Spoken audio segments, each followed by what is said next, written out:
Thank you, Sister Margaret, for your ministry and dance.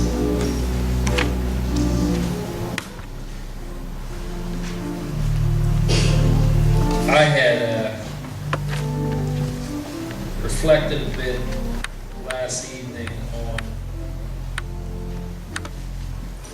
this morning's gospel that was read.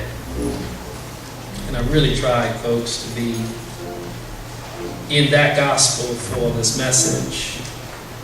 But there's something that continues to pull at my heart about the emotional state that we find ourselves in as a community. I'm not going to go down the dark path this morning,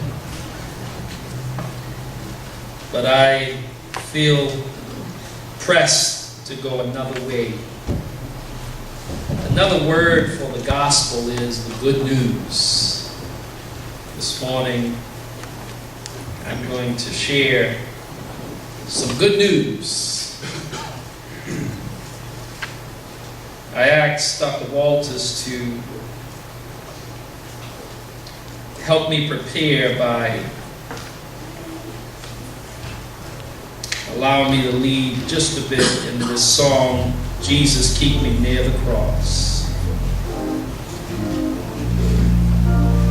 How many of you know that in times like these, we need to be near the cross? That's not simply something we say to be churchy. Others do. But this morning I feel pressed to just simply sing that just for a moment before we move on. Won't you join me? Jesus, keep me near the cross. There's a precious fountain, free to all the healing stream flows from Calvary's mountain. In the cross, in the cross, in the cross,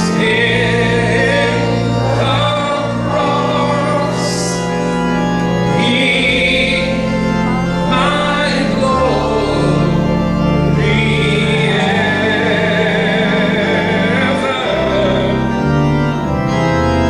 till my raptured soul shall find rest beyond the river.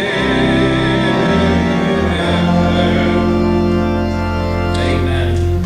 In Matthew chapter 5, we see Jesus standing in a mountain, sharing with his disciples, removed from the multitudes. And he's teaching them about the Beatitudes. And seeing the multitudes, he went up into a mountain, and when he was set, his disciples came unto him.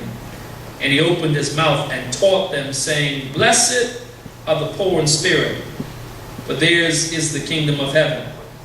Blessed are they that mourn, for they shall be comforted. Blessed are the meek, for they shall inherit the earth. Blessed are they which hunger and thirst after righteousness, for they shall be filled. Blessed are the merciful, for they shall obtain mercy.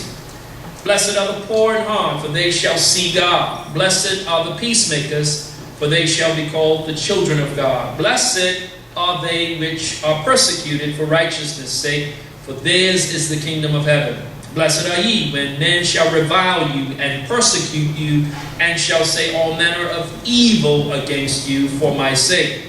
Rejoice and be exceeding glad, For great is your reward in heaven, for so persecuted they the prophets which were before you.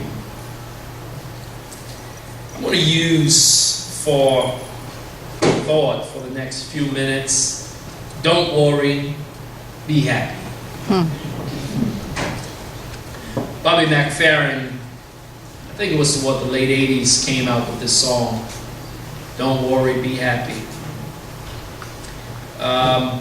Some of the lyrics are somewhat fuzzy in my head, but I remember a part of it saying, there's a little song I wrote. You might want to sing it note for note. Don't worry, be happy. The landlord says your rent is late. Something, something, you might have to, whatever, don't worry, be happy. And I thought, okay.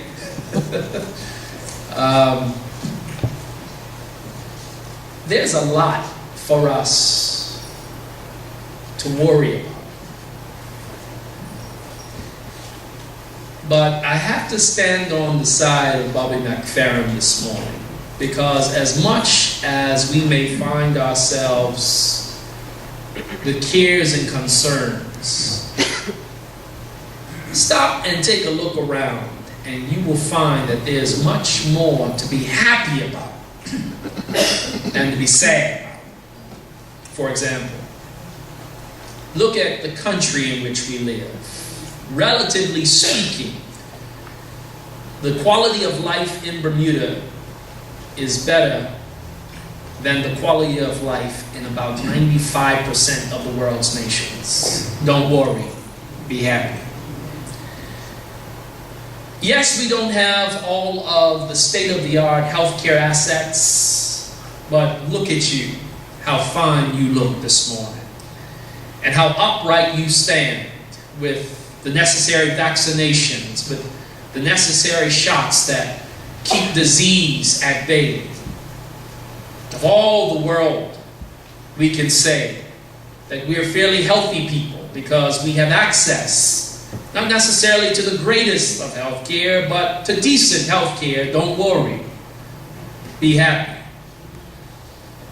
Most of us have jobs, and if we don't, maybe by choice because you've reached that age of retirement and now it's time for you to find your rest. Others of us, we're working, or maybe we're in transition from one job to another. There are jobs available. Perhaps it demands of us to be more creative in terms of how we present ourselves. Don't worry, be happy. As I looked into the scriptures, I saw the same theme running through this Sermon on the Mount. Jesus presents for his disciples in the midst of